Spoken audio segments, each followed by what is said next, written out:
itu sekolah di SMP 3 Surabaya. Bayangkan SMP belum tahu apa-apa, masih benar-benar nggak ada perhatian ke manapun selain main aja. Di dekat toko itu ada toko namanya Sinaryong. Terus dia tulisan ada DH Yongsin. Itu nggak tahu bagaimana ceritanya bisa masuk ke otak saya. Oh, sinar itu berarti sin itu ya. Oh, Itu nancep. Jadi lewat sekolah itu pasti lewat di depan itu. Sinar Yong Yongsin, Sinar Yong Yongsin. DH kan berarti namanya dulu Yongsin ya. iya. Nah, akhirnya itu Allah meletakkan itu ke dalam otak sinar sin, sinar Yong Yongsin. Begitu mulai belajar huruf nggak tahu itu tahu-tahu muncul lagi. Disitulah akhirnya jadi propagation of light ya. Jadi awalnya akhirnya ya nggak tahu Allah yang ngatur semuanya. Jadi kompilasi di otak itu akhirnya menemukan sesuatu yang tidak bisa kita duga dan itu menjadi sebuah inspirasi atau keilmuan. Makanya diciptakan kita berbangsa-bangsa itu ternyata Allah meletakkan data informasi itu ada di setiap sudut dunia ini ya. Semakin kita teliti, semakin kita menemukan data. Dan kalau kita terkotak-kotak, kebencian kita terhadap sesuatu itu berlebihan, karena kebencian itu yang akhirnya membatasi informasi tersebut ya. Seharusnya kita mendapatkan hikmah dari situ, tetapi karena sikap kita sendiri sehingga informasi itu akhirnya kita sendiri yang bunuh. Oke, kita mulai Mas Fahmi. Kita mulai ya. Bismillahirrahmanirrahim. Assalamualaikum warahmatullahi wabarakatuh. Waalaikumsalam. Kita mulai kajian ini dengan bacaan asyhadu alla ilaha illallah wa asyhadu anna Muhammadan abduhu wa rasuluh. Allahumma shalli wa sallim ala Muhammad wa ala alihi washabihi wa barik wa sallim ajmain amma ba'du. Hari ini kita belajar tentang kajian metodologi penelitian yang sebelumnya kemarin atau minggu kemarin sempat dilontarkan Ustadz Didi tentang kajian bulan-bulan Ramadan, Syawal, Rajab itu nih. Dan seterusnya untuk mempersingkat waktu dan tempat kita persilakan kepada Ustadz Didi. Enggak, Pak Didi. Oke. Assalamualaikum warahmatullahi wabarakatuh. Waalaikumsalam warahmatullahi wabarakatuh. Alhamdulillahillazi lahu ma fis samawati wa ma fil ardi wa lahu al-hamdu fil akhirah wa huwal hakimul khabir. Asyhadu an la ilaha illallah wahdahu la syarikalah wa asyhadu anna Muhammadan abduhu wa rasuluh. Amma ba'du. Terima kasih kepada teman-teman yang telah meluangkan waktu malam ini untuk belajar bersama. Kemarin memang sempat kita bahas untuk bagaimana menyusun proposal kepada Allah dalam hubungannya di bulan Rajab ini, dan proposal itu sebenarnya akan kita gunakan untuk menuju ke Ramadan besok.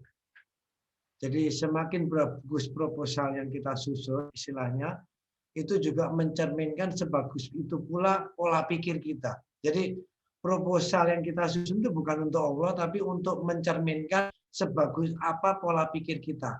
Apakah otak kita itu berputar-putar di tempat, atau otak kita memang bisa kita kendalikan untuk sesuatu yang lebih jangka panjang.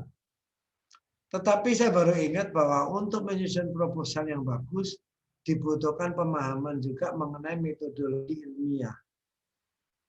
Jadi adalah sangat tidak mungkin seorang mahasiswa menyusun skripsi, proposal, tanpa dibekali dengan pelajaran metodologi ilmiah. Dan metodologi ilmiah yang akan saya sharing kepada teman malam ini adalah juga berasal dari Al-Quran. Jadi saya tidak mengambil dari luar, tetapi saya compare dengan luar, bahwa di dalam Al-Quran sendiri ada pelajaran metodologi. Tetapi sekali lagi, karena kita sering menghakimi sesuatu, sehingga apa? Kita tidak akan mendapatkan hikmah. Jadi ini pun saya dapat pada waktu saya mendengar seseorang menghakimi sesuatu. Ternyata setelah saya pelajari, orang itu menghakimi, kalau ada orang lain menghakimi, itu merupakan kode buat saya dari Allah untuk saya mengambil hikmahnya. Dan sehingga saya terhindar dari menghakimi sesuatu. Penghakiman tadi itu hanya sebagai kode. Biarkan orang lain yang mendapatkan dosanya, biar saya mendapatkan keuntungannya. Itu urusan Allah dengan setiap hambanya. Tetapi saya bisa mengambil hikmah dan saya tidak mau menghakimi. Yaitu kadang-kadang kita sering membaca ayat di dalam Al-Quran, terutama mengenai Bani Israel, dan akhirnya apa? Kalau kita sering membaca Bani Israel di dalam Al-Quran, lalu kita sering mencemooh mereka. Wah, ini dalam ayat ini mereka selalu sering bertanya kepada Allah. Mereka tidak melaksanakan ini, bangsa yang sudah diadab. Itu suatu penghakiman. Coba mereka setiap disuruh oleh Allah pasti cerewet, pasti banyak tanya. Nah, ternyata dari orang lain menghakimi, saya mengambil, kenapa orang ini menghakimi? Terus saya berdoa sama Allah, ya Allah, tolong berikan saya mengenai hikmah apa yang mereka hakimi. Dan otomatis saya berjanji saya tidak akan menghakimi tersebut. Alhamdulillah akhirnya saya mendapatkan hikmah di surat Al-Baqarah, dan di situ ternyata sesuatu yang luar biasa saya dapati di situ adalah pelajaran untuk metodologi, di mana bangsa lain belum bisa bertindak semacam itu, ternyata Bani Israel sudah bisa mengaplikasikan. Dan akhirnya saya juga menyadari kenapa tugas itu diberikan ke Bani Israel, karena kalau diberikan kepada Bani lain, satu yang pasti terjadi, kegagalan. Dan di sini akhirnya, apa hal itu ditulis di dalam Al-Quran? Al-Quran adalah pelajaran, hudalinas.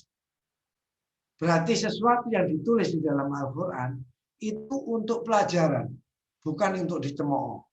Yang berhak mencemooh sesuatu itu adalah hanya Allah atau utusannya. Itu saja. Adapun kita sebagai hambanya, abdinya Allah, dilarang tidak punya hak sama sekali untuk mencemooh. Wailul lil humasati lumasa. Celakalah orang yang sering mengumpat dan mencela. Kalau kita memang nggak bisa berkata bagus, sebaiknya diam. Nah, itu perintahnya. Jadi, tetapi karena kita sok bersih dan kita merasa lebih baik dari orang lain, sehingga apa? Iblis masuk ke dalam kita, ya kita akhirnya lebih mudah mencemooh orang lain. Nah, itu sebuah apa ya? Hati-hati bahwa iblis tidak akan pernah diam. Iblis akan selalu mencari celah. Semakin pintar kita, tetapi akhlak kita lengah, iblis langsung menghack kita untuk sehingga kita gagal untuk mencapai sesuatu. Dan kadang-kadang kita sering untuk mencapai sesuatu, kita lupa mempertimbangkan bahwa ada iblis yang selalu siap sedia untuk menjegal kita entah di titik mana. Itu. Dan peringatan Al-Quran, iblis adalah musuh yang nyata buat kita. Tetapi kadang-kadang kita sering untuk lupa untuk mempertimbangkan hal tersebut. Ini saya hanya mengingatkan lagi, sehingga jangan lupa kita punya musuh abadi yang namanya iblis, dan dia setiap saat siap menjaga di titik mana kita lengah. Nah, kita segera masuk kepada PowerPoint, sharing screen, oke.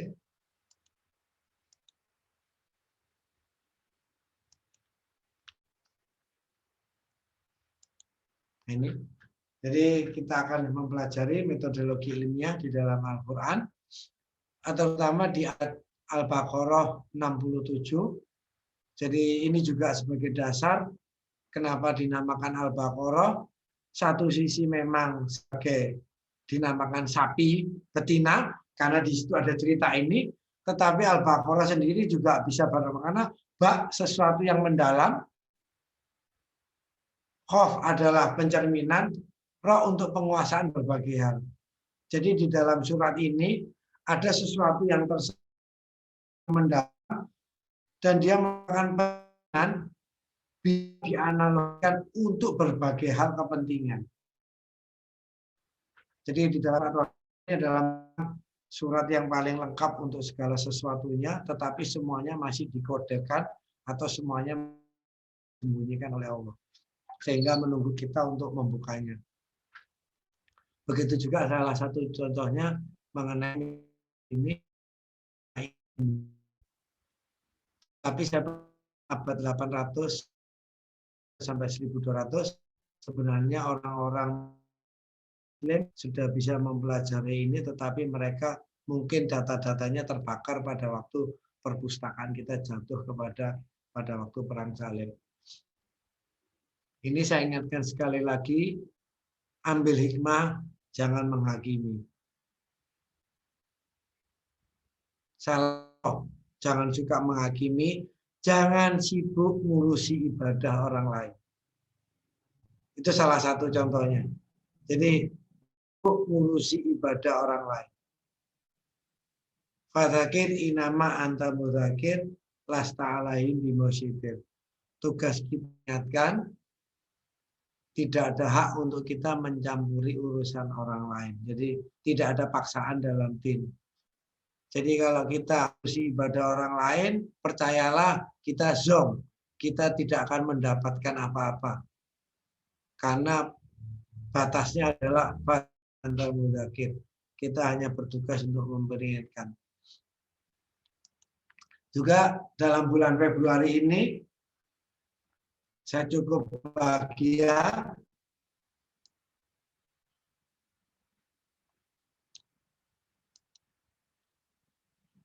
jadi dalam bulan Februari ini Uni Emirat Arab UAE untuk memasuki orbit Mars. Berarti mungkin untuk UAE saya perkirakan karena dia sudah bisa mencapai dalam strata yang begitu tinggi, mungkin untuk saat ini UAE adalah negara Islam yang terlepas dari sekuler. Jadi hasil menggabungkan kehidupan beragama dan kehidupan pengetahuan.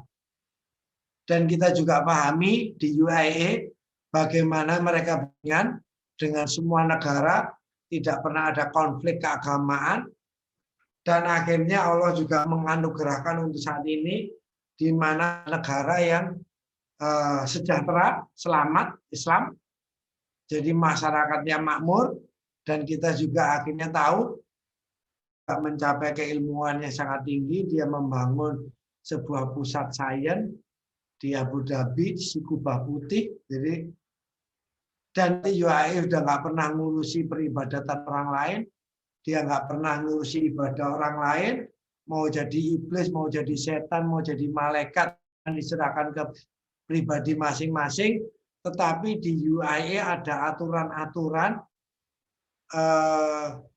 peraturan pemerintah ketat mengenai segala sesuatunya, sehingga di sana semuanya bisa hidup berdampingan, tidak pernah ada konflik Nasrani, Muslim, tidak ada konflik antara Bani Israel dengan orang Muslim, semuanya serba terbuka, sehingga Uni Emirat bisa diterima oleh semua bangsa, dan dia mendapatkan akses pengetahuan yang sejajar, karena dia termasuk sebangsa yang saya, sehingga ilmunya juga akhirnya bisa rata.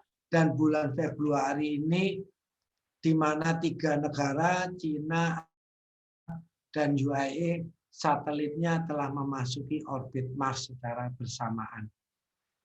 Dan itu juga hal ini dikomandani oleh Sarah Al-Amiri, seorang perempuan, di mana berarti antara perempuan dan laki-laki sudah mencapai taraf gender yang telah disepakati oleh hukum-hukum Islam.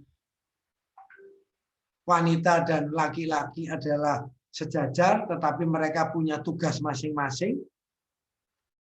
Juga membuktikan bahwa Allah juga menghormati, diperintah di dalam Al-Quran untuk menghormati perempuan, adalah komandan dari Al-Amal atau HUD, dan luar biasanya mereka punya misi 2000 adalah membangun pendaratan di bulan, juga pariwisata angkasa luar, dan 2100 mereka persiapan untuk koloni di Mars. Jadi ini adalah salah satu contoh bagaimana mereka membuang sesuatu tidak berguna, mereka membuat aturan untuk sesuatu yang penting, lalu mereka bisa maju untuk mencapai kesetaraan ilmu pengetahuan di dunia ini. Ini yang contoh. Jadi berarti mereka bisa sudah mengambil hikmah dan mereka sudah menghindari menghakimi orang lain. Apapun pendapat teman-teman itu saya kembalikan, tetapi kenyataan sekarang di UAE semuanya bisa berdampingan dan mereka membuktikan Islam yang tidak ada konflik dengan negara lain. Saya ucapkan selamat untuk UAE, itu untuk pelajaran buat kita. Lalu kita pada inti pelajaran kita untuk malam ini. Jadi di dalam dunia pengetahuan ada sebuah proses berpikir yang harus disepakati dan itu harus dilakukan. Tanpa melalui metode ini, apapun kan tidak akan diakui secara di dunia pengetahuan. Tetapi ingat, untuk metodenya ini dibutuhkan biaya yang sangat mahal. Sebenarnya bagi negara Muslim, biaya ini tidak menjadi masalah. Tetapi karena dunia Muslim saat ini juga jauh dari ilmu pengetahuan, sehingga biaya itu dianggap sesuatu yang sia-sia. Daripada dikeluarkan untuk sebuah metodologi, mengapa kita tidak membangun sebuah masjid yang megah? Rata-rata pemikir semacam itu. Sehingga kita semakin tertinggal di dunia metodologi keilmuan. Dan akhirnya karena kita berlomba-lomba membangun masjid yang megah, hingga kita menuju kiamat kita sendiri. Sehingga salah satu ciri-ciri kiamat adalah kalau kita berlomba-lomba dalam membangun megah-megah. Kenapa itu dikatakan oleh Rasulullah kiamat? Karena itu mencerminkan berarti di komunitas tersebut hanya terdiri dari ahli ibadah, bukan ahli ilmu. Kalau di dalam sebuah komunitas terdiri dari ilmu, mereka tidak akan membangun bermegah-megahan membangun masjid, tetapi mereka akan membangun baitul ilmi, rumah-rumah ilmu pengetahuan akan dibangun. Masjid cukup yang sederhana dan fungsional. Tidak perlu bermegah-megah karena dipentingkan adalah isi dari masjid. Jadi disinilah proses berpikir itu harus kita masukkan ke dalam diri kita. Jadi proses berpikir adalah sistematis, empiris, satu berdasarkan pengalaman atau berdasarkan percobaan yang telah dilakukan. Di sini kita tidak boleh malu untuk mengakui hasil karya orang lain. Dan di sini juga kita tidak boleh mengakui hasil kerja orang lain. Jadi siapapun dia, dari agama apapun dia, kita diwajibkan untuk saling menghargai. Jadi sistematis, empiris, dan yang ketiga adalah terkontrol. Tidak ada emosional, tidak ada adrenalin yang bermain di dalam keilmuan. Keilmuan adalah sesuatu yang benar-benar standar. Tidak boleh ada hal lain yang diikut masukkan dalam hal tersebut.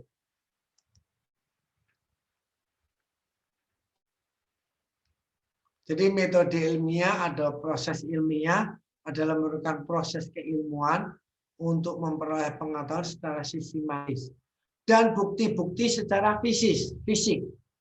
Jadi kita tidak boleh mengeluarkan wacana. Wacana itu kadang-kadang kita sering kalau ada orang lain mengeluarkan ilmu, saudara-saudara kita paling pintar ngomong wacana tanpa bukti fisik. Jadi oh iya tahun 1200 kemarin, oh ilmuwan Islam sudah banyak yang seperti ini. Tetapi dia sendiri pun bukan merupakan apa-apa. Jadi kita cuma pintar ngomong mengenai kejayaan kita yang masa lalu. Tetapi diri kita sendiri kosong. Jadi kita paling pintar untuk ngomong wacana. Ini yang harus kita lihat. Wacana itu lau, berandai-andai. Dan itu paling dibenci oleh Rasulullah. Tetapi ingat, iblis tidak akan tinggal diam. Jadi kita akan dibuai oleh iblis untuk selalu berbicara wacana dan wacana dan wacana. Tetapi bagaimana amalnya kita? Zero, nol. Dan itu memang yang dimaui oleh iblis. Jadi kita pintar ngomong kemajuan usaha kita yang dahulu, tetapi kita melupakan diri kita bagaimana untuk maju melebihi dari yang telah lalu. Jadi bukti fisik, bukan wacana. Ilmuwan melakukan pengamatan, membentuk hipotesis untuk mempelajari sesuatu. Jadi data, apa yang disediakan Allah di alam semesta ini merupakan data. Dari data itu, sebagai ilmuwan, kita harus bisa mengambil informasi. Inilah nun. Dan ingat, di Islam simbol kita adalah huruf nun, bulan dan bintang. Itu ulama dahulu sudah menyimpulkan itu, nun. Jadi sesuatu prediksi dibuat berdasarkan hipotesis, diuji dengan eksperimen. Dan ini merupakan sesuatu yang mahal. Jika suatu hipotesis lolos uji berkali-kali, maka hipotesis menjadi sebuah teori ilmiah. Disinilah kadang-kadang keilmuan kenapa obat-obatan dari yang telah dilakukan Rasulullah mengenai bekam atau jarang kita uji sehingga bisa diakui secara mendunia. Karena umat Islam sendiri tidak pernah menguji hal itu, kita hanya berusaha yakin tanpa melimpahkannya kepada dunia metodologi. Proses metodologi ilmiah. Pertama adalah P, problem. Jadi sesuatu metodologi ini pertama adalah pasti kita menemukan persoalan. Yang kedua, observasi. Mengamati, merumuskan persoalan. Pengumpulan data. Tidak boleh langsung mengambil kesimpulan. Ini yang banyak menjatuhkan saudara-saudara kita yang lain. Begitu menemukan problem, tanpa melakukan observasi, langsung mengambil kesimpulan. Sehingga apa? Hancur semuanya. Jadi problem kedua adalah observasi. Jadi mengamati persoalan lalu mengumpulkan data. Ketiga adalah hipotesis. Jadi dari data-data yang ada, kita coba ajukan solusi, prediksi. Lalu yang keempat adalah eksperimen. Kita lakukan percobaan. Apakah benar yang kita ucapkan? Apakah benar yang hendak kita lakukan?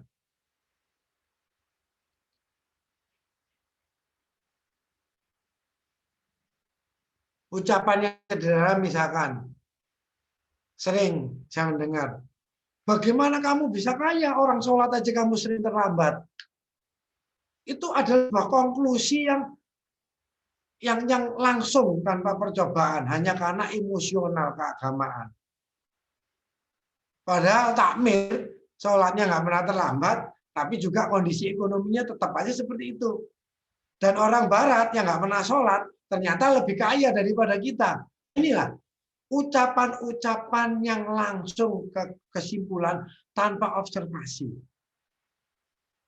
Mungkin niatnya baik, tetapi dengan cara yang salah. Rezeki tidak ada hubungannya dengan peribadatan. Sholat itu pure sholat untuk menyembah Allah, nggak ada hubungannya dengan kekayaan atau sesuatu hal. Nah, kita sering mengkait-kaitkan hal tersebut. Nah, ini yang kadang-kadang karena apa? Proses pemikiran metodologi orang tersebut sangat lemah, sehingga walaupun dia kaya, jadi di sini teman-teman juga jangan mengambil bahwa orang kaya itu pasti pintar, enggak. Kaya miskin itu adalah urusannya Allah, karena rezeki itu Allah yang menentukan. Tetapi apakah dia mempunyai pemikiran yang metodis, itu lain lagi. Nah, kita kadang-kadang terlena melihat orang kaya menganggap dia pasti benar. Enggak bisa semacam itu. Jadi saya sering melihat bagaimana orang kaya karena memang Allah mentakdirkan dia kaya. Tetapi otaknya parah, saya juga pernah melihat. Jadi itu juga nggak bisa dibuat patokan. Jadi kita jangan melihat penampilan, tetapi harus kita melihat bagaimana cara dia berpikir. Yang terakhir adalah konklusi, kesimpulan. Dan di sini di dalam metodologi orang melihat ada POHEX supaya mudah diingat ya. Dan saya pikir ini adalah pelajaran dasar mata kuliah umum. Jadi bagaimana kita diajari untuk berpikir secara sistematis. Tapi mungkin kita sudah melupakan karena kuliahnya sudah lama dulu. Nah, ini ternyata sudah dilakukan di dalam Al-Quran. Sehingga bisa cross. Dan saya menemukan itu. Contoh kasus, akhirnya ini kita menginjak. Jadi ini juga Mas Fahmi, bagaimana kita dulu belajar huruf, lalu bagaimana kita belajar kata, sekarang bagaimana kita belajar ayat.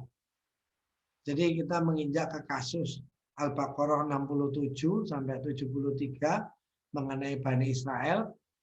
Dalam contoh kasus ini, tolong teman-teman juga pahami bahwa kondisi saat itu tidak semudah sekarang. Padang pasir yang luas, alat komunikasi yang masih sederhana, transportasi yang lambat, manual. Jadi jangan membayangkan kejadian surat Al-Baqarah ini adalah seperti kita. Sekarang kita tinggal WhatsApp, tinggal telepon, tinggal chatting, tinggal video call, sehingga semuanya cepat. Ingat, saat hal ini terjadi, semuanya masih serba sederhana. Semuanya tidak bisa secepat dan sesimpel saat ini. Jadi kondisinya sangat-sangat jauh berbeda. Jadi ini juga latar belakang dari ayat ini. Jadi mungkin 1000 tahun yang lalu. Atau kalau ini Nabi Musa, berarti sebelum Nabi Isa, berarti ini adalah 2000 lebih tahun yang lalu. Karena penanggalan Masehi adalah 2021 sekarang, berarti ini Nabi Musa, berarti mungkin 2100 atau 2300 tahun yang lalu. Kondisinya berbeda dengan saat ini. Saya nggak begitu kita apa berapa perbedaan antara Nabi Musa ke Nabi Isa. Berapa ratus tahun saya nggak begitu menguasai. Ini problematiknya. Dan ingatlah, ketika kamu membunuh seorang manusia, lalu kamu saling tuduh. Dan Allah mensikapkan apa yang selama ini kamu sembunyikan. Ini problematik. Ada pembunuhan. Lalu mereka saling tuduh.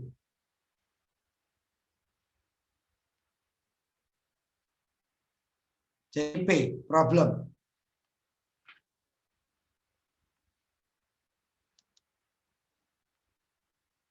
Hal pertama, masalah birokrasi, tatanan. Karena di situ ada Nabi Musa, berarti Nabi Musa yang menjadi rujukan. Tetapi Al-Quran juga mengajarkan atiullah wa atiu rasul wa uli amri minkum. Jadi dalam Islam kita dilatih untuk hierarki, taat kepada Allah, taat kepada utusannya, dan pemimpin yang ada di antara kita. Jadi karena Nabi merupakan pemimpin saat itu, berarti secara hierarki Nabi Musa adalah sebagai pucuk. Problem, ada kasus pembunuhan, semua pihak atau kelompok saling tuduh dan berindikasi untuk menimbulkan perpecahan. Problemnya adalah pembunuhan. Bagaimana menemukan pembunuhnya? Lalu kita mengadakan observasi. Olah yang kedua. Mengamati, merumuskan pengumpulan data empiris, forensik. Olah lebih mudah kita. Hipotesis, prediksi, pengajuan solusi. Bertanya kepada Musa sebagai pemimpin. Lalu Musa memberikan solusi. Dan ingatlah ketika Musa berkata kepada kaumnya, Sesungguhnya Allah menyuruh kamu menyembelih seekor sapi betina.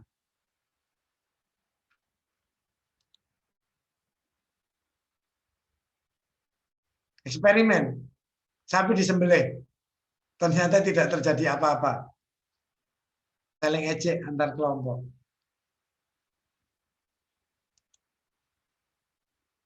Lalu sebagai orang yang mereka merasa ada ilmu, mereka bertanya, antara pembunuhan dengan sapi betina ini apa hubungannya? Inilah, jadi kita sekarang mempelajari bagaimana pola pikir Bani Israel. Bagaimana mereka begitu menjadi cerdas. Karena untuk bisa menjadi cerdas dan pandai, itu tidak bisa seketika. Ada pola-pola yang harus kita ikuti. Jadi setiap apa yang datang ke mereka, mereka observasi. Lalu mereka tanya, apa hubungannya pembunuhan dengan sapi betina? Mereka udah melakukan, mereka udah sembelih, tapi tidak terjadi apa-apa. Lalu mereka mengajukan pertanyaan balik ke Nabi Musa. Apakah kamu hendak menjadikan kami buah ejekan?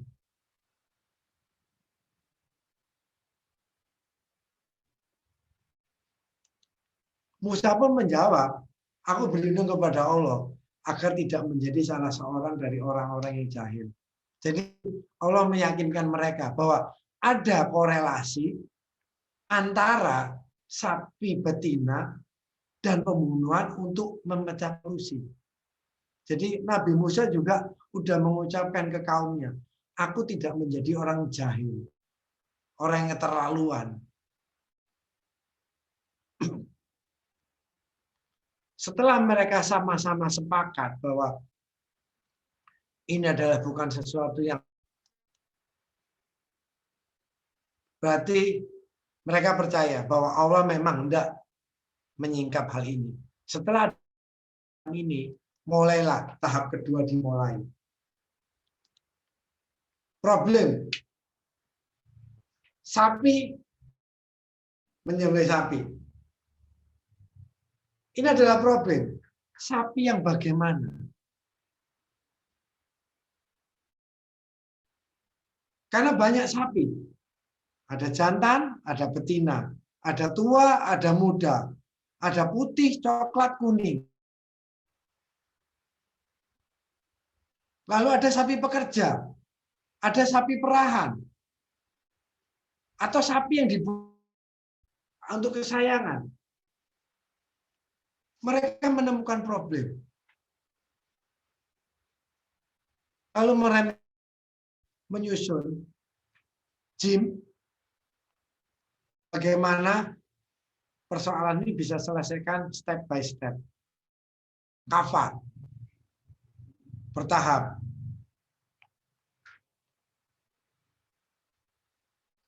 Lalu dari problem ini situasi aja, biar nggak terlalu jenuh. Ternyata memang banyak jenis sapi. Coba jangan. Kalau kita yang disuruh, utusan kita ngomong ke kita, kamu boleh sapi. Begitu kita sembelih nggak terjadi apa-apa, langsung kita tinggal. Kamu bohong. Udah selesai. Kita nggak bertindak apapun. Nah inilah ada perbedaan pola pikir kita dengan pola pikir Bani Israel. Mereka pecahkan. Kenapa asal sembelih nggak ada manfaat apapun. Lalu mereka sepakat dengan Nabi Musa. Apakah kamu mau mengolok serius? Ini dari Allah untuk mengungkap masalah. Benar, ini dari Tuhan untuk mengungkap masalah. Oke, kalau ini memang dari Allah untuk kita cari. Berarti sapi yang bagaimana? Akhirnya timbul pertanyaan semacam itu. Sapi betina. Satu pertanyaan.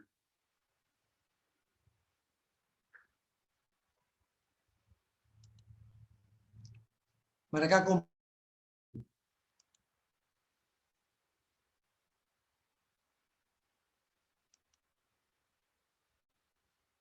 Sapi.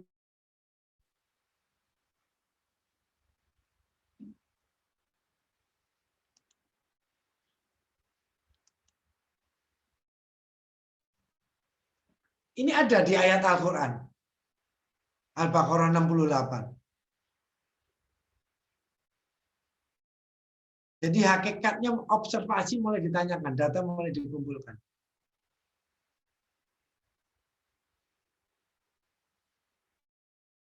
Dan ingat, untuk mencari sapi betina ini tidak mudah.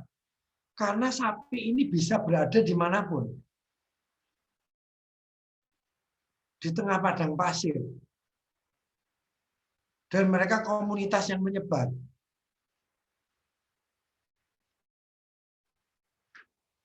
Observasi kedua, sapi betina tidak tua dan tidak muda.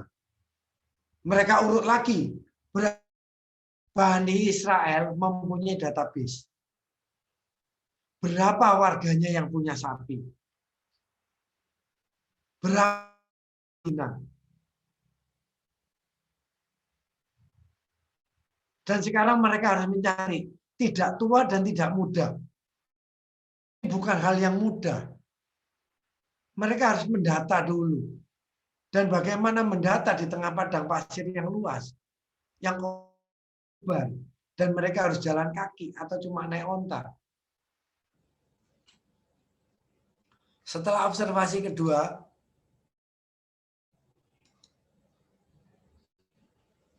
maka kerjakanlah apa yang diperintahkan kepadamu.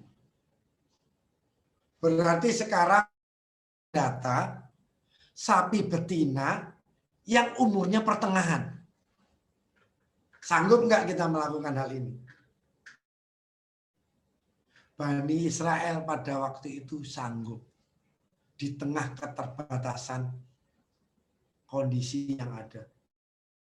Maka mereka kerjakan.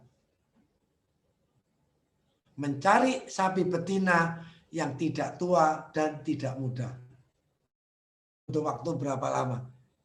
Mungkin bisa sebulan, seminggu, 2 hari, 3 hari. Tidak pernah disebutkan di Al-Quran. Tetapi yang pasti membutuhkan kesabaran. Dan itu juga tidak disebutkan. Jadi problematik kedua, observasi kedua, sudah ketemu.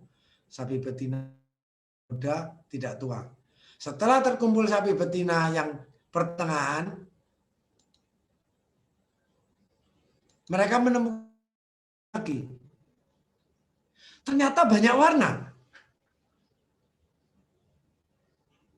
Bayangkan, setelah mereka kerja, mereka data sapi yang ada di seluruh komunitas mereka, betina, tidak tua, tidak muda. Setelah mereka bekerja entah seminggu, entah 2 minggu, entah 1 bulan, ternyata banyak warna. Mungkin ada yang warna putih, ada yang warna kuning, ada yang bentol perahan. Ada problematik lagi di dalam observasi. Mereka harus kumpulkan data lagi. Baru turun informasi berikutnya. Warna kuning. Coba kalau kita sudah emosi, kenapa nggak ngomong dari pertama? Nah inilah berarti keilmuan dalam menemukan solusi. Tidak boleh ada emosional sama sekali. Dibutuhkan.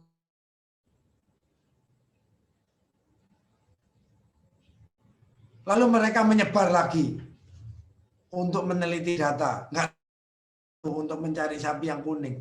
Berarti mereka udah punya database. Bisa sehari, seminggu, 1 bulan. Oh, alam. Kuning tua warnanya. Dan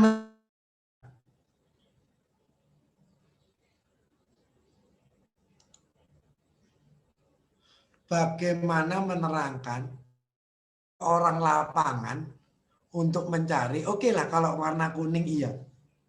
Kuning tua mungkin mereka punya menyenangkan orang-orang yang memandangnya. Ini sudah merupakan art of science.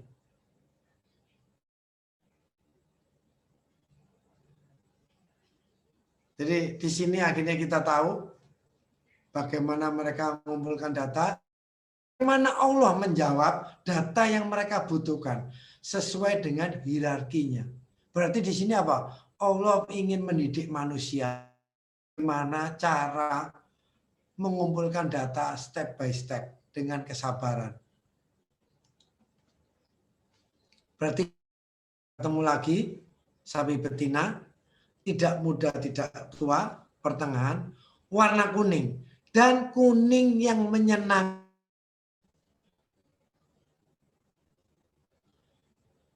Berarti sapi ini adalah sapi yang terawat.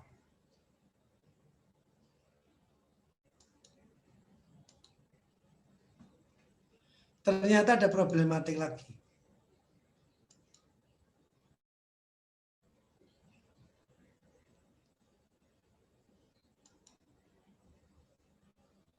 Tetapi dia sudah merasa, mereka sudah mendekati titik akhir. Tetapi masih ada yang mereka perlu tanyakan. Maka mereka pun bertanya ke Musa, dan Nabi Musa mendapatkan jawaban dari Allah.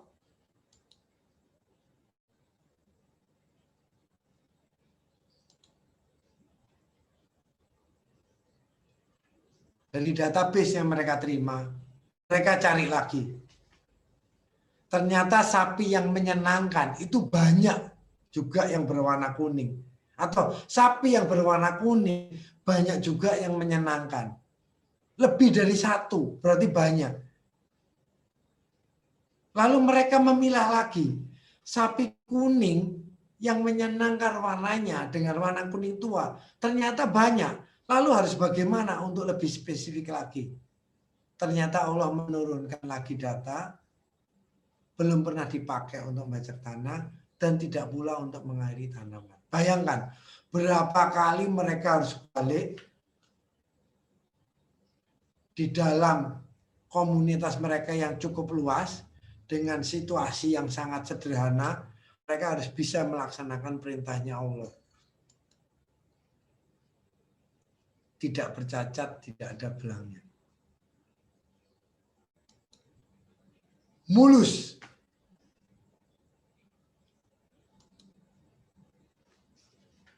Baru mereka mendapatkan.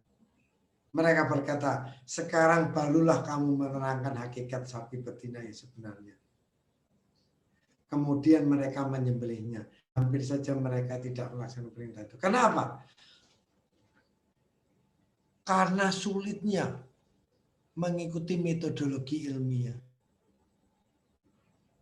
Kalau kita, pasti kita akhirnya tidak melaksanakan itu. Karena apa? Terlalu panjang rentetannya. Dan kita orang yang kurang di dalam ilmu. Pasti kita taruh, kita tinggal. Ternyata mereka melewati, walaupun hampir, tetapi mereka bisa melakukan hal tersebut. Kemudian mereka menyembelihnya.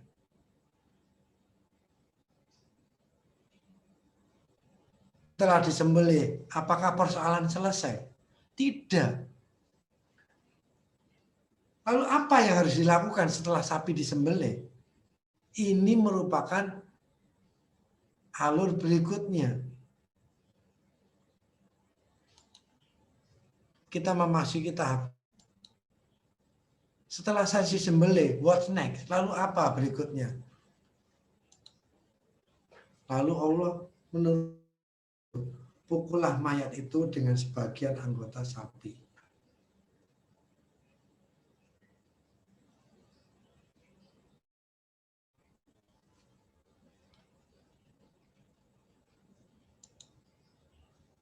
Jadi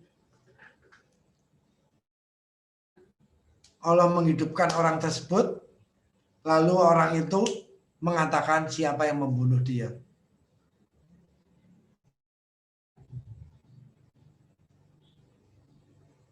Betapa Allah mengikuti keinginan orang yang punya ilmu sampai sesuatu yang tidak masuk akal pun sampai diperlihatkan. Saya tidak bisa membayangkan bagaimana jika ada saudara-saudara kita yang muslim, di mana dia keagamaannya begitu kuat, tetapi diimbangi dengan metodologi pemikiran yang sangat kuat, sehingga dia bisa melakukan sebuah keilmuan. Saya tidak bisa membayangkan betapa besarnya ridhonya Allah kepada orang tersebut. Nggak mungkin orang itu bisa memecahkan segala sesuatu yang mungkin dianggap tidak mungkin oleh orang lain, tetapi dia bisa melakukan hal tersebut. Besarnya ridho Allah terhadap orang tersebut. Jadi kita menganugerahkan hikmah kepada siapa yang dikehendakinya. Jadi tidak ada bisa mengatur Allah untuk menurunkan hal hikmah. Menurunkan kepada siapa saja yang dikehendakinya. Bisa saudara kita yang Muslim, bisa Nasrani, bisa Hindu, bisa Buddha, atau agama sekalipun. Itu adalah hak prerogatif Allah.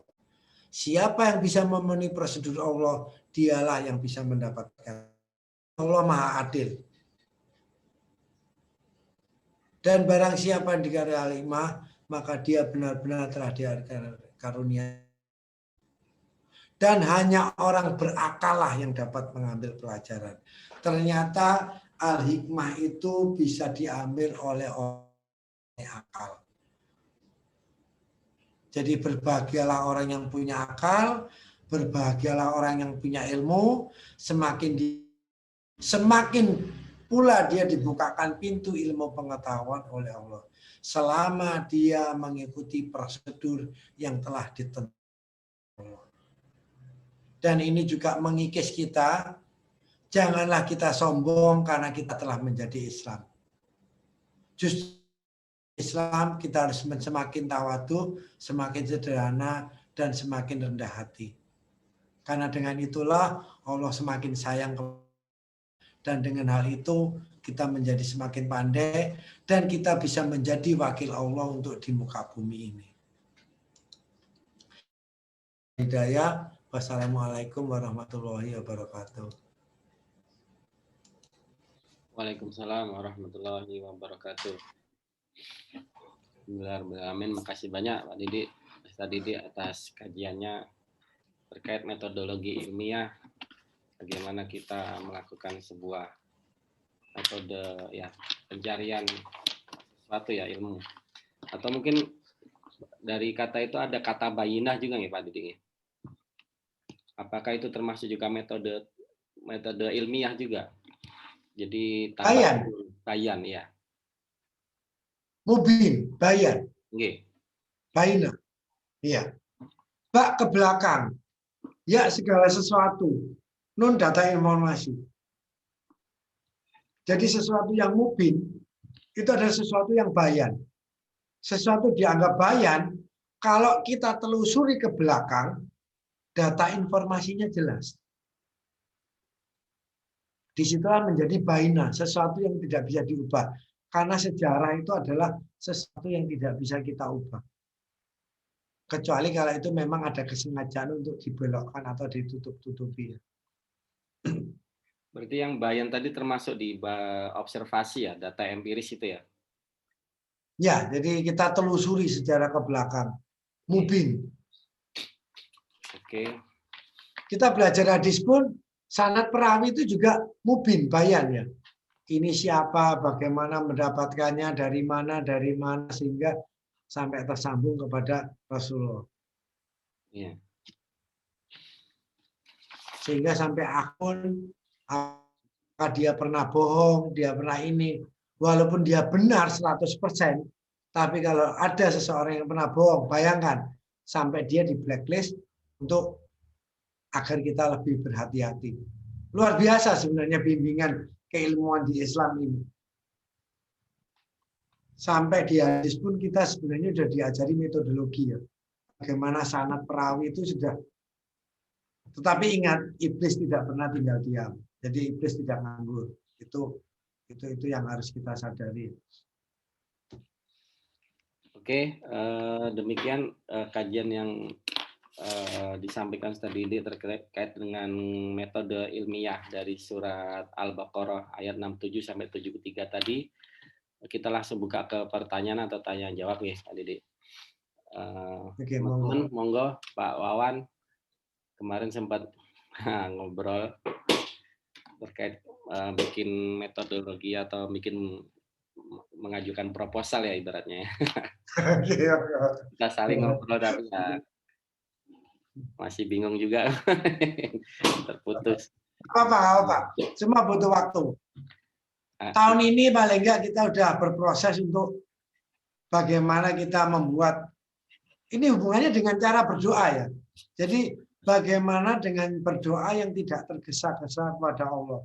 Itu harus mempunyai pola pikir. Jadi memang kelemahan insan adalah kita ini kalau berdoa-doa tergesa-gesa. Sehingga sama untuk keuntungan atau untuk celaka diri kita itu sama sikapnya. Jadi itu sudah disebutkan di Al-Quran. Jadi justru itu yang harus kita hindari. Misalkan nanti Ramadan pun kita belum dapat Lailatul Qadar, tetapi Allah Maha tahu apa ikhtiar yang telah kita lakukan mulai Rajab sampai Ramadan. Itu yang penting. Jadi Allah Maha tahu apa yang telah kita lakukan. Jadi kita nggak bisa bohong dan kita juga memang nggak perlu berbohong. Dan Allah nggak bisa dibohongi. Jadi itu klausul yang sangat kuat ya. Jadi nggak apa-apa, monggo. Mungkin Mas, ini adalah tambahan untuk Mas Wawan.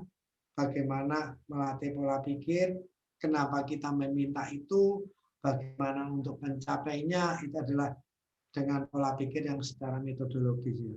Jadi tidak loping, tidak loncat-loncat. Wawan gimana? Di sana lancar ya? Terdengar ya? Lancar Mas Fahmi. Alhamdulillah. Bagaimana proposalnya? Itu kemarin sempat ngobrol sama Mas Fahmi. Bingung saya.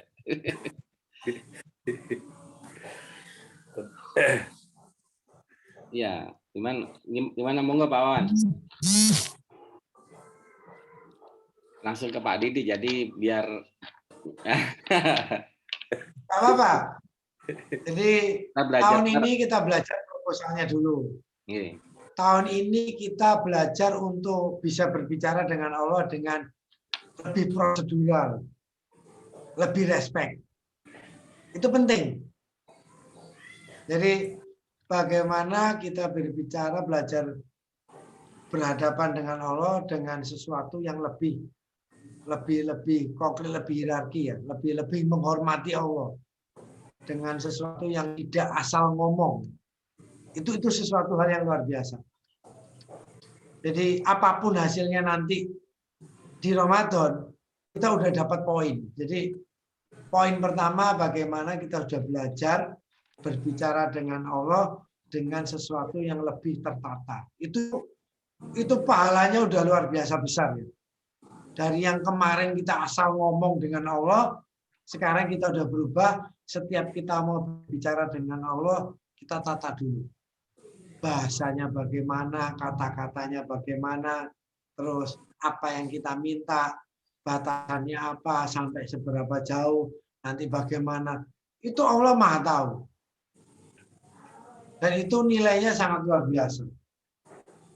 Sekali itu kita lakukan, menurut pengalaman saya, berikutnya adalah Allah yang akan mengarahkan kita. Jadi, poin pertama adalah bagaimana kita membuka pintu. Setelah pintu terbuka, percayalah, Allah nanti mendriving otak kita untuk seperti ini, kamu seperti ini, kamu seperti ini. Itu yang paling mahal. Jadi, yang tadinya kita melakukan kesalahan, nggak tahu bagaimana caranya, Allah itu nanti akan membuat betul. Jadi ini nanti kita belajar juga masuk ke Shiratal Mustaqim. Jadi bagaimana jalan Allah itu kita akan menjadi lurus dan bypassnya. Situ Mas Darman. Jadi bro, jangan pernah ada takut. Jadi salah itu normal. Jadi manusia yang baik itu bukan manusia yang nggak salah. Tapi dari kesalahan itu kita bisa segera untuk membuat sesuatu perbaikan-perbaikan. Jadi Siap, Mas. Dan itu juga sesuai dengan metodologi apa ya? Short dengan dot. Jadi justru dot itu biru, short itu adalah sesuatu yang murni adalah putih tapi kemudian, tetapi akhirnya apa? Jika putih dicampur biru itu menjadi white blue ya, sesuatu yang lebih menyenangkan, sesuatu yang lebih cerah. Dan itulah yang keluar dari tangannya Nabi Musa adalah warna white blue, jadi putih kebiru-biruannya. Jadi, tetapi ingat warna biru juga bisa membuat mata kita sehingga ada juga blue filter untuk monitoring sehingga kita lebih safe. Jadi itu semua berhubungan dan tidak terputus. Jadi orang yang salah dot, orang yang baik bukan orang yang short 100%, bukan. Orang baik itu orang yang dot, tetapi dia tahu bagaimana dotnya dia shortkan. Jadi orang yang baik itu bukan orang yang meninggalkan dunia ini, bukan. Orang yang jauh dari dunia ini, bukan. Orang yang baik adalah orang yang bisa mengelola dunia ini untuk dia serahkan kepada Allah. Jadi bullshit orang yang menghindari dunia, dia hidup di pucuk gunung, nggak menyentuh kekayaan, nggak pernah menikmati ini, nggak menikah. Itu bukan orang yang ke akhirat, bukan. Itu orang yang bodoh. Orang yang pintar di dunia ini adalah orang yang bisa menikmati dunia ini dengan sewajarnya, tetapi itu dia serahkan kepada Allah. Jadi bagaimana sesuatu yang dot dia raih untuk dia shotkan kepada Allah. Ini yang susah. Karena apa? Kalau orang udah meraih, biasanya kelepasan, kebablasan, sehingga dia lupa shot. Ini problematik keimanannya dia. Tapi orang yang imannya kuat, dia nggak takut. Semacam saya pelajari, maaf, ini juga menginjak bukan untuk apa. Pada waktu saya pelajari Taliban, waktu dia setelah pecah dengan Mujahidin, mereka melarang televisi. Nah inilah ketakutan mereka terhadap sesuatu. Televisi dianggap sanggup meruntuhkan iman seseorang. Televisinya yang dilarang. Bukan keimanan yang ditingkatkan untuk mengalahkan televisi. Ini pola pikir yang terbalik. Orang yang memang benar-benar kuat keimanannya, televisi, internet, atau apapun, dia nggak jauh. Tetapi dia bisa kontrol internet yang bagaimana harus dia buka. Bagaimana yang harus dia tonton. Berapa jam dia harus nonton sehari. Bukan terus dia. Nah di sinilah. Terus bukan TV-nya yang dilarang. Jadi ke anak-anak kita atau kita sendiri, internet kita pergunakan untuk positifnya. Kalau kita menghadapi problem dengan internet, itu adalah program kejiwaan kita yang ada masalah. Itu yang harus ditingkatkan. Bukan internet yang dilarang. Nah, ini kadang-kadang kita berpikir picik. Waduh, TV mengganggu, TV dilarang. Internet mengganggu, internet dilarang. Jangan bergaul dengan orang Nasrani, nanti terpengaruh. Jangan bergaul dengan ini, nanti terpengaruh. Lalu kita hidup sendiri di gunung. Kita bukan menundukkan dunia, tetapi kita melarikan diri dari dunia karena kepicikan dan ketakutan akan keimanan kita sendiri. Jadi kita ragu terhadap kita memangnya apapun bisa kita hadapi. Inilah. Jadi kalau memang kita ada kesalahan, jangan takut. Allah Maha Pengampun. Minta ampun, minta tambahin. Di situ justru kesalahan kita mendapatkan pahala. Bayangkan, dari kesalahan kita mendapatkan pahala. Inilah luar biasanya Islam. Kalau kita bisa mengelola. Dari luar biasanya dunia, kita justru bisa meraih akhirat kita. Jadi Al-Quran itu petunjuk untuk mengalahkan menghadapi dunia ini, bukan untuk melarikan diri dari dunia. Jadi kita jangan kalah dengan dunia, hadapi dia. Mau kemana kita hadapi, dan kita nggak boleh kalah. Kalau kalah sekali-sekali normal, observasi, pelajari, keluarkan jurus yang baru. Ya. Sampai seberapa jauh ilmu kita menghadapi dunia. Jadi itu gentle, itu orang yang orang yang tangguh. Bukan lalu dia takut tergoda, lalu dia lari menghindari dunia di pucuk gunung sendirian. Enggak, bukan semacam itu. Islam tidak pernah mengajarkan kita untuk melarikan diri. Islam mengajarkan kita untuk berani menghadapi dunia tanpa terpengaruh. Dan Islam mengajari kita untuk bagaimana menggunakan dunia dengan sewajarnya untuk diri kita pribadi. Jadi itu Mas Darmawan. Jadi jangan takut. Susun proposal, sah, dipelajari lagi, susun lagi. Kalau perlu sampai 10-20 kali. Begitu Mas Darmawan mengadakan revisi 10-20 kali. 10-20 kali itu pula Mas Darmawan menerima pahala dari Allah. Enak kan? Asal kesalahannya jangan disengaja. Jadi Allah Maha tahu. Oh ya Allah, ternyata ini salah. Bayangkan, saya pernah mengerjakan database selama 1 tahun, 2 tahun. Setelah itu saya menyadari, oh ini ternyata salah. Hanya 2 keputusan saya. Kalau saya Mas, ini saya teruskan. Dengan alasan, dengan berbagai perbaikan. Atau kalau pengen ridho Allah, buat baru. Tetapi hasil kerja setahun 2 tahun musnah. Saya pilih hasil kerja setahun 2 tahun musnah asal Allah ridho. Akhirnya apa?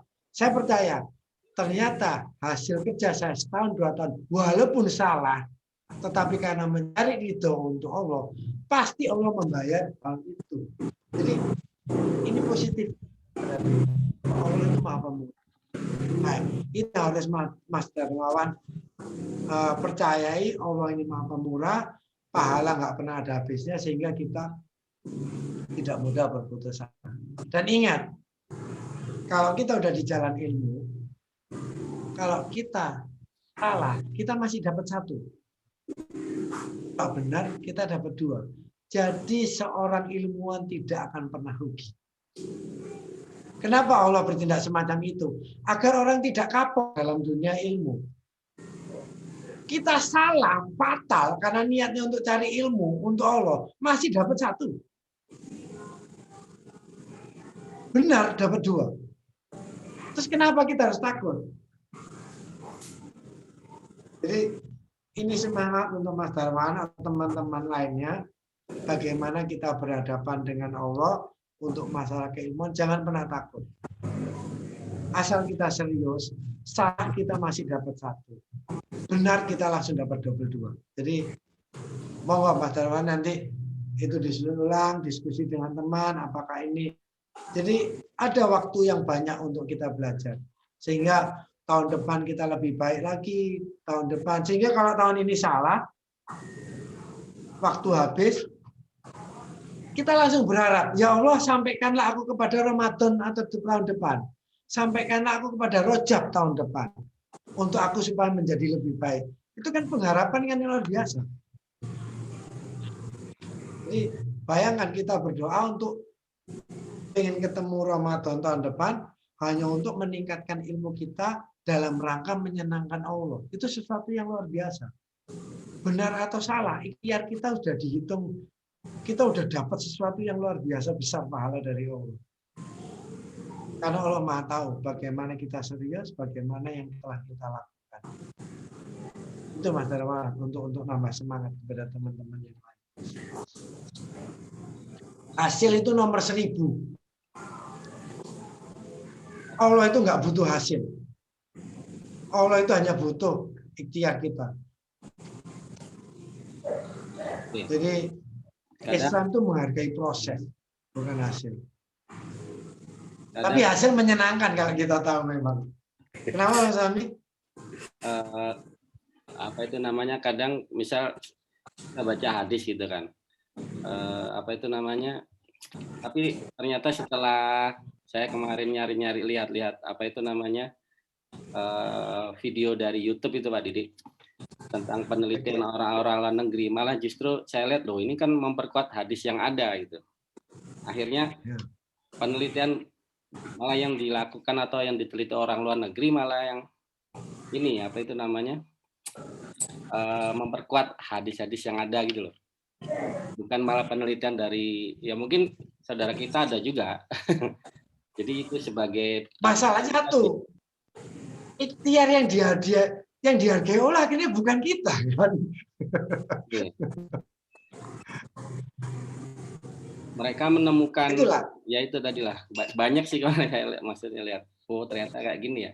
Jadi orang-orang luar negeri itu kan sudah mulai melakukan apa ya, perubahan pola pikir bahwa bangun jam 4 itu bangun di waktu itu tuh bangun yang terbaik gitu. Setelah itu mereka melakukan meditasi, mungkin karena belum kenal Islam kan ya. Nah, di saat itu ternyata orang-orang yang sukses dan segala macamnya itu memulai bangun lebih pagi jam 4 tadi gitu. Nah, terus sebelumnya saya ngobrol sama kakak saya juga di Cina itu, ternyata orang Cina atau senseinya itu pas waktu kakak saya ditanyain, kamu tiap pagi bangun jam berapa? Jam 4 atau jam setengah 5? Terus senseinya kaget. Kami bangunnya jam 7 atau jam 8. Kok bisa jam 5 gitu, jam setengah 5 atau jam 4? Ya emang karena muslim seperti itu, tapi nggak bisa menjelaskan gitu. Karena ada kewajiban ya sholat subuh dan sebagainya. Terus waktu tidur Nabi kan disebutkan kan lebih awal ya. Kalau nggak ada apa itu, Rasul kan kalau nggak ada kesibukan yang benar-benar penting, beliau mengawali tidur di waktu Isya itu kan. Ternyata penelitian dari luar negeri juga bilang kalau tidur yang paling berkualitas itu mulai jam 10 sampai jam 2. Karena hormon melatonin itu bekerja paling puncaknya itu di situ. Setelah jam 2 produksi melatonin menurun gitu. Berarti Rasul sudah paham itu lah. Sehingga beliau mengejar puncaknya regenerasi sel dan segala macamnya di jam 10 itu. Katanya yang bikin penelitian juga, bahkan kalau kita tidur jam 11 pun dibanding dengan jam 10 itu dampak perubahannya besar banget gitu. Nah seperti itu yang tapi banyak yang nggak kita tahu lah istilahnya. Tapi sudah diungkap. Tapi dan juga itu Islami banget gitu. Ya, tubuh kita juga kompleks. Bahwa banyak beberapa hal dan hadis-hadis itu juga tidak satu, Mas Fahmi ya. Iya sih. Jadi bagaimana Rasulullah melakukan satu hal dan bagaimana Rasulullah melakukan satu hal lain, karena Rasul juga paham bahwa genetis manusia itu berbeda-beda. Iya. Pada saat Rasulullah melakukan satu hal ini, itu bagus untuk genetis A. Tapi pada waktu Rasulullah melakukan ini, itu bagus untuk genetis B. Nah, ini yang kadang-kadang kita kurang paham.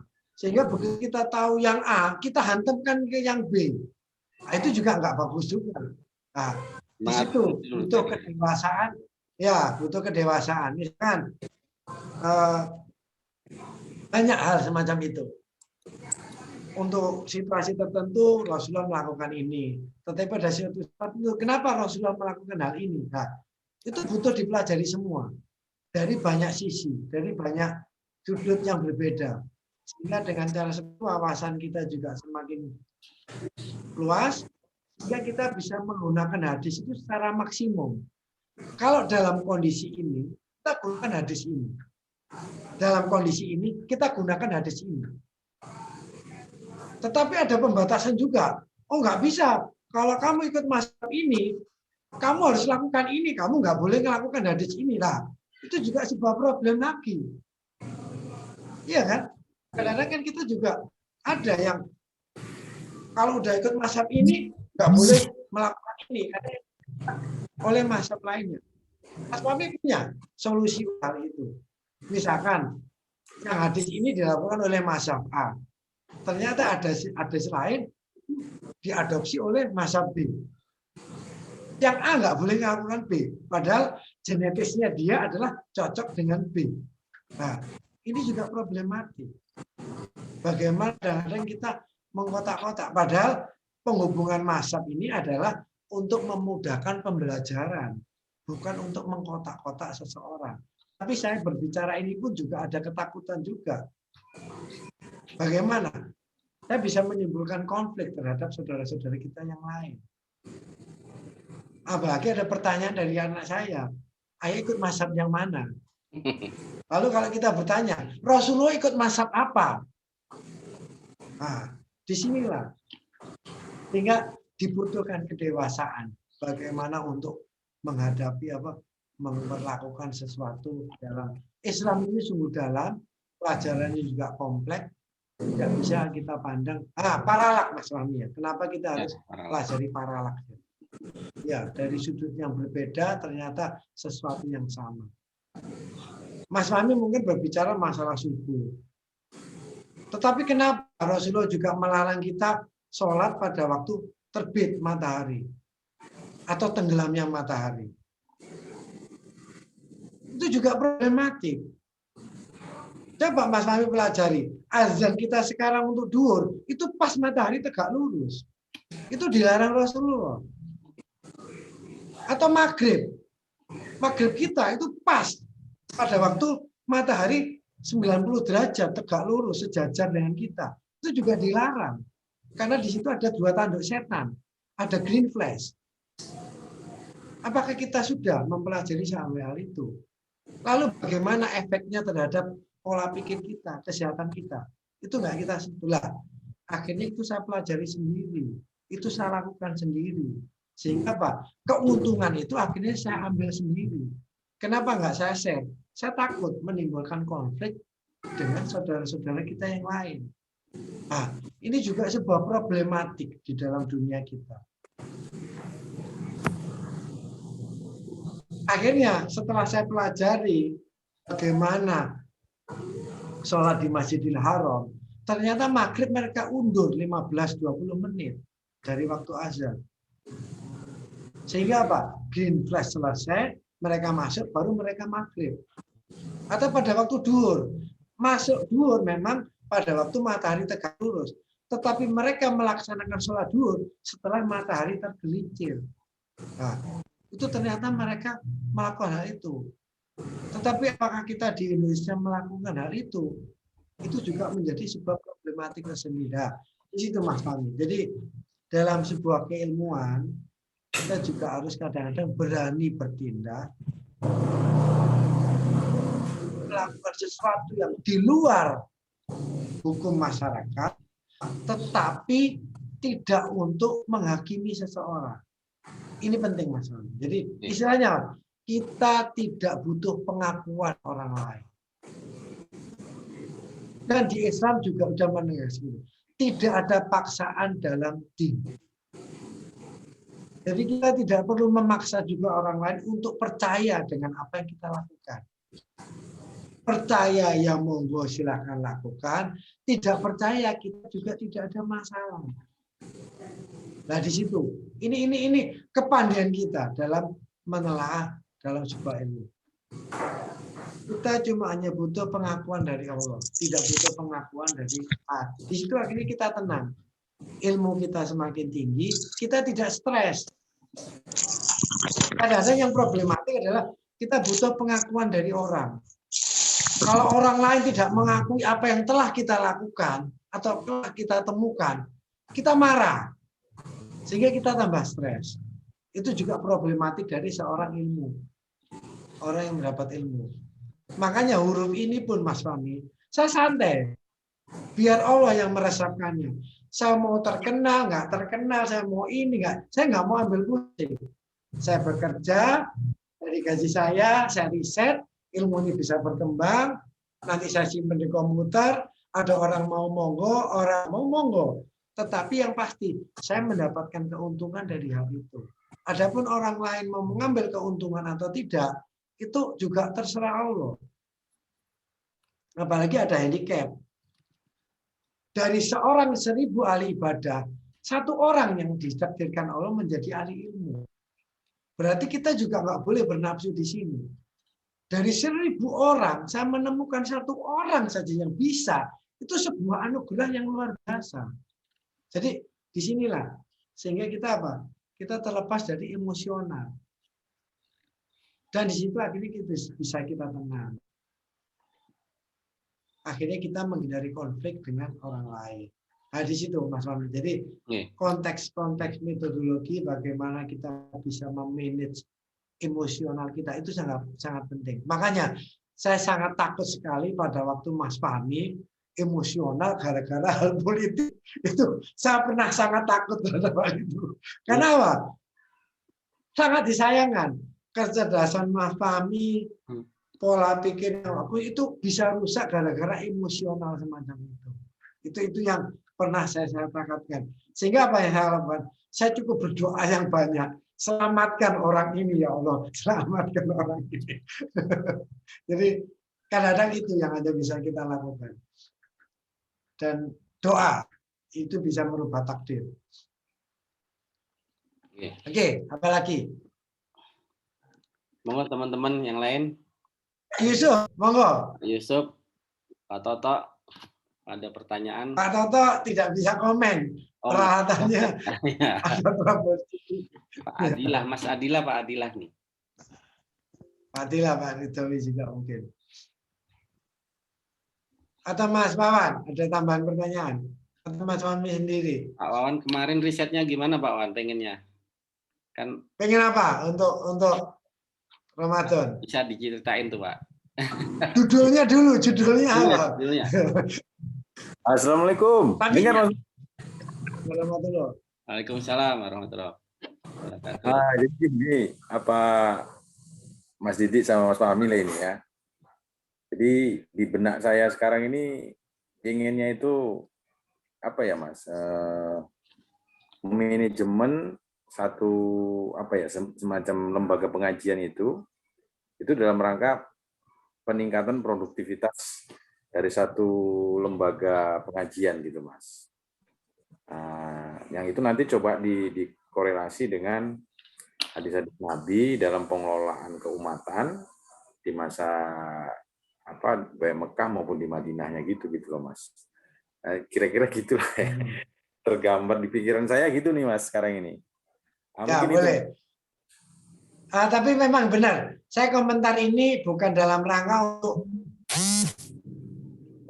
karena kita memang bukan panitia ya untuk yang diterima enggaknya proposal ya, bukan panitia.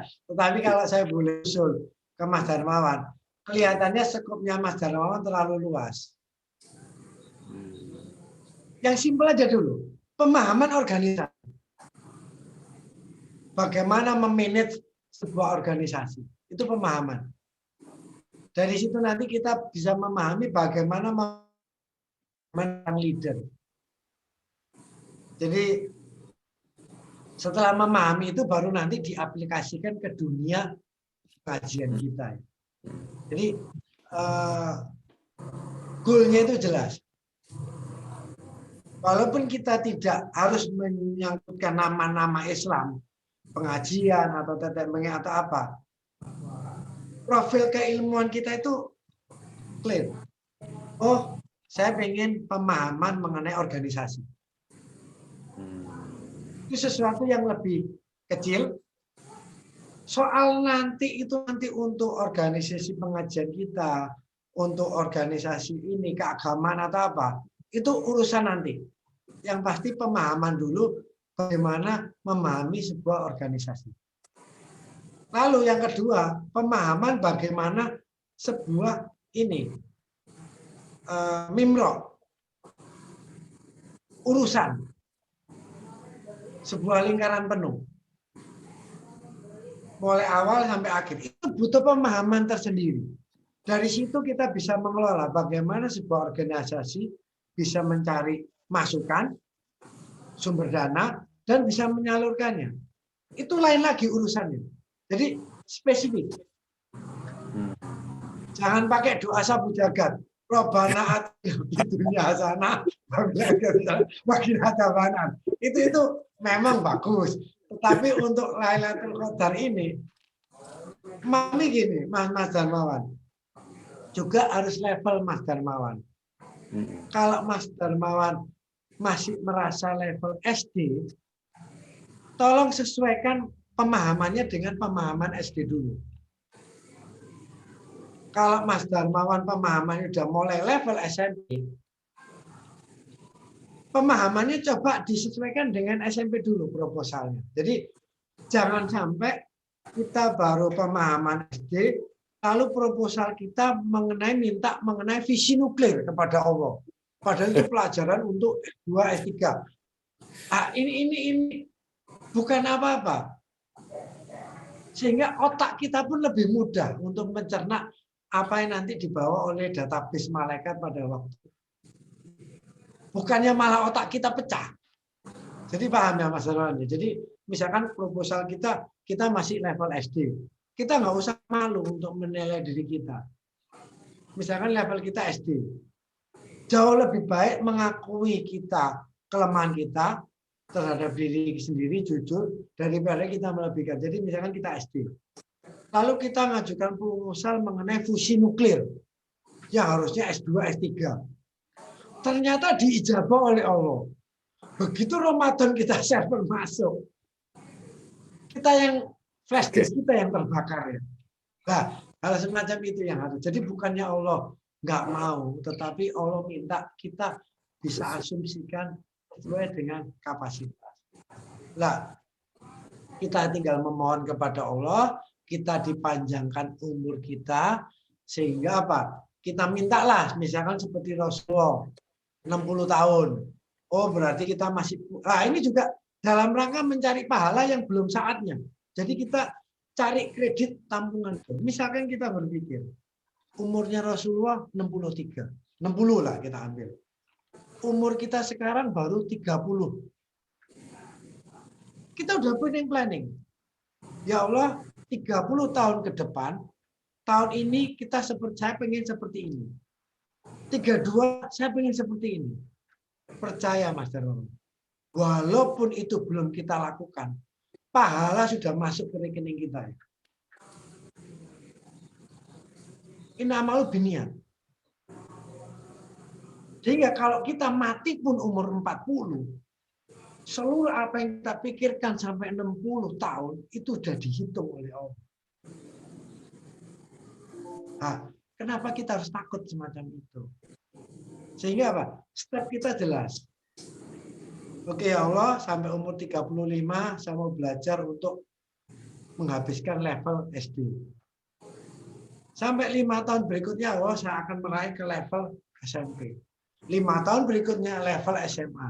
5 tahun berikutnya level S1. Baru 20 tahun. Berarti belum 30 tahun. 5 tahun berikutnya ya Allah level S2. 5 tahun berikutnya ya Allah level doktoral. Baru 30 tahun. 60 tercapai. Kita diajar oleh Islam untuk punya planning. Sehingga apa? Hidup kita nggak sia-sia. Pada saat kita nggak sampai umur 60, alam. Tapi kita udah punya planning. Dan rekening kita udah penuh oleh pahala planning kita. Misalnya kita diberi umur 70, alangkah bahagianya. Pada waktu 60 tahun pola pikir kita sudah pola pikir doktoral. Ya, gambarannya semacam itu. Jadi kita memang percaya dengan Allah, tapi ikhtiar kita juga harus bagus. Jadi semacam itu Mas Darmawan. Jadi kita bisa setting level kita. Jangan semuanya udah nanti apa kata Allah. Nanti Allah yang atur, yang penting kita punya niat. Itu wacana, itu berandai-andai. Nggak ada realisasi. Dan saya percaya orang semacam itu nggak akan mencapai apapun. Kecuali apa yang telah ditakdirkan Allah oleh dia.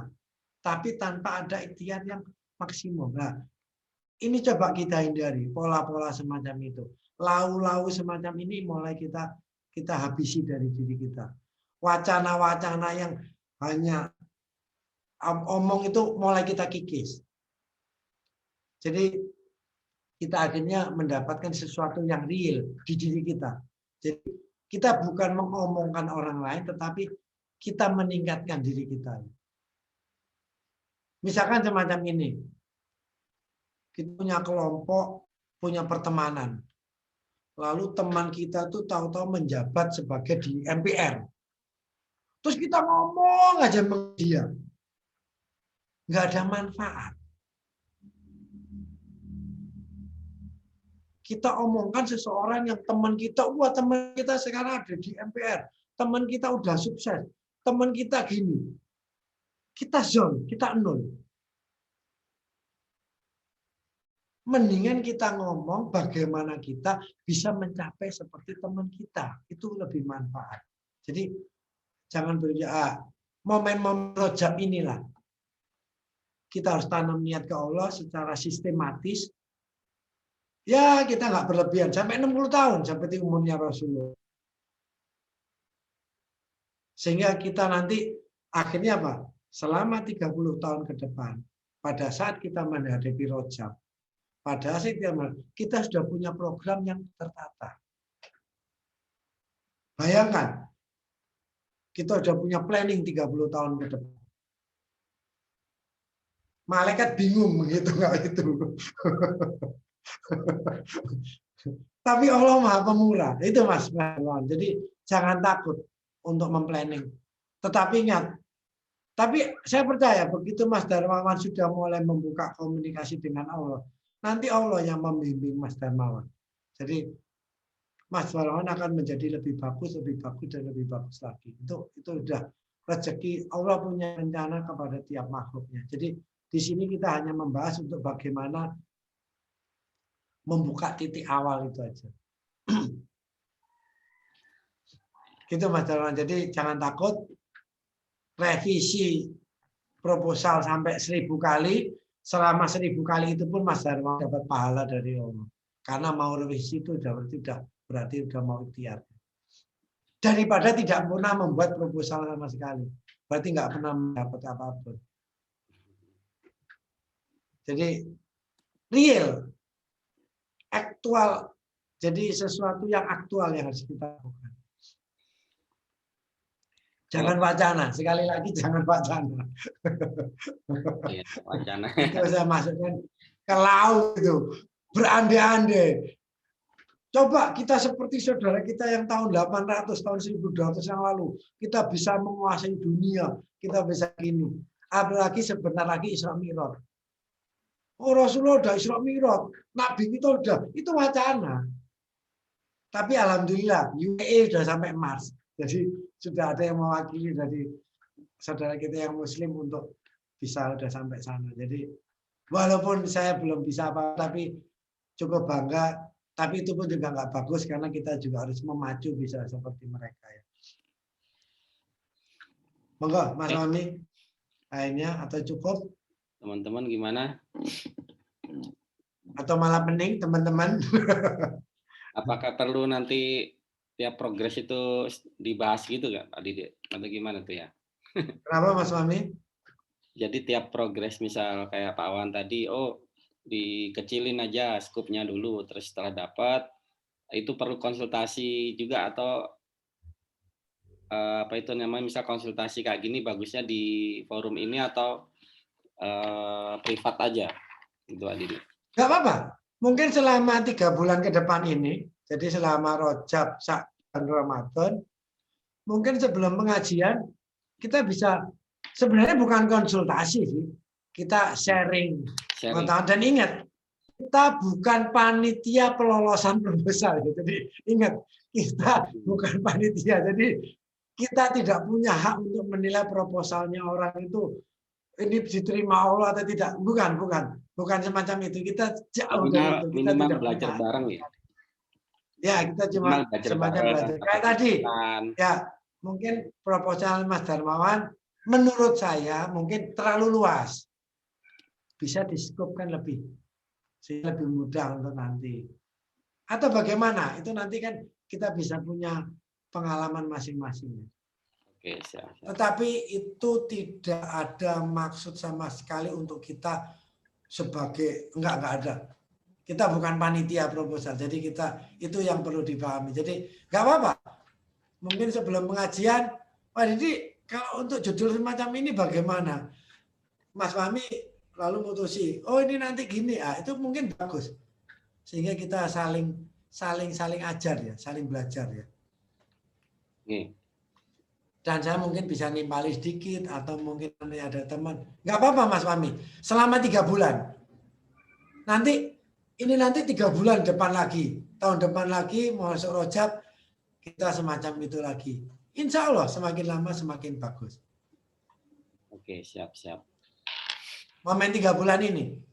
Sampai Ramadan saya anggap masih korelasi lah untuk melatih kita mencapai pendidikan untuk metodologi kita. Monggo, nggak ada masalah. Sebelum pengajian mungkin kita bisa ngobrol sedikit. Oke. Pak Wan ada mau diomongin? Coba di-unmute dulu Pak, tadi ke mute. Oke Mas Fahmi, dengar ya? Gimana? Ya, sip. Jadi ini Mas Fahmi, jadi kalau misalnya tadi dihubungkan dengan metodologi Bani Israel dalam merumuskan satu masalah, jadi kalau dihubungkan dengan rencana proposal saya itu kan tentang manajemen organisasi. Nah, apakah nanti di situ juga kita menentukan organisasi yang bagaimana, organisasi yang berasaskan sedetail yang seperti yang metode Bani Israel itu gimana kira-kira kalau gitu Pak Didi?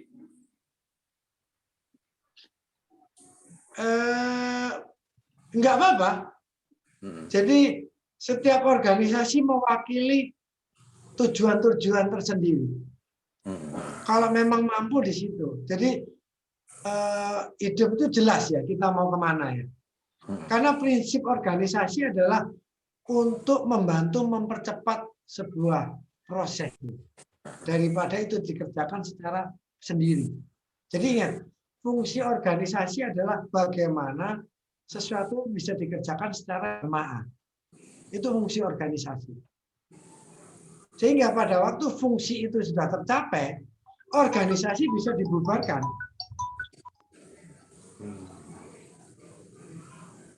Organisasi bisa dibubarkan dan kita bentuk organisasi yang lain yang lebih sesuai lagi. Atau dasar organisasi bisa diperbarui sehingga sesuai dengan situasi yang beda pula. Itu jauh lebih dewasa daripada satu organisasi terlalu luas, nggak tahu kemana sehingga semuanya diurusi, sehingga sesuatu yang nggak kompeten akhirnya masuk dan akhirnya semacam square wave ya, sehingga kacau nggak tahu kemana akhirnya. Dan akhirnya ada sebuah ketaklitan kepada organisasi tersebut sehingga tujuan yang lebih tinggi terlupakan gara-gara kecintaan yang berlebihan terhadap organisasi itu sendiri. Paham Mas Darmawan ya? Jadi, jadi tujuan Islam yang lebih tinggi itu terhambat gara-gara kecintaan terhadap organisasi ini lebih tinggi daripada kecintaan terhadap Islam itu sendiri. Itu yang kadang-kadang menghalangi. Jadi ingat, organisasi hanyalah sebuah kendaraan untuk mempercepat tujuan kita. Jadi jamaah itu 27 kali lebih cepat daripada sendiri-sendiri. Itu cuma ketahuannya semacam itu. Jadi Mas Darmawan juga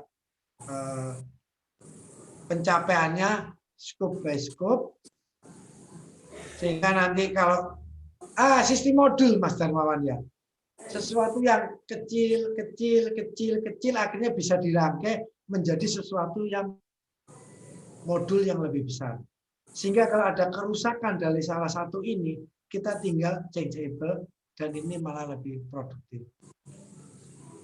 Dan goalnya Mas Darmawan lebih terarah. Itu sih saran saya di situ. Jadi gitu, Mas Darmawan kalau memang untuk tadi untuk dipecah-pecah. Surat saya di situ. Siap, Pak Didi. Gimana Pak Wawan? Oke, soe. Ya. Oke, karena waktu sudah mau pukul 10 malam, sudah mendekati akhir, kita akhiri dulu ya. Kalau ada pertanyaan yang lebih lanjut dari teman-teman, silakan nanti di grup ya. Oh, ini ada Pak Toto. Oh, itu mungkin pertanyaan terakhir ya. Selain contoh yang di Al-Baqarah tadi, apa masih banyak contoh metodologi ilmiah di Al-Quran? Gimana, Banyak. Pak? Banyak. Cuma ini yang paling mudah.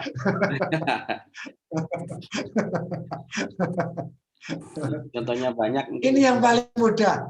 Ya, Ada banyak. ada Nanti pelan-pelan pelan-pelan. banyak terbuka. Semacam Iqra itu juga metodologi.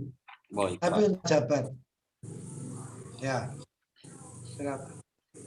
Alat. Oke, gitu dulu. Mungkin pengajian kita sampaikan cukup sampai di sini. Terima kasih banyak Ustadz Didi, Pak Didi, dan teman-teman semuanya, Pak Wawan, Pak Toto, Pak Yusuf, dan semuanya atas kehadirannya. Semoga bermanfaat. Kita akhiri kajian malam ini dengan bacaan hamdalah bareng-bareng. Alhamdulillah. Alhamdulillahirrahmanirrahim.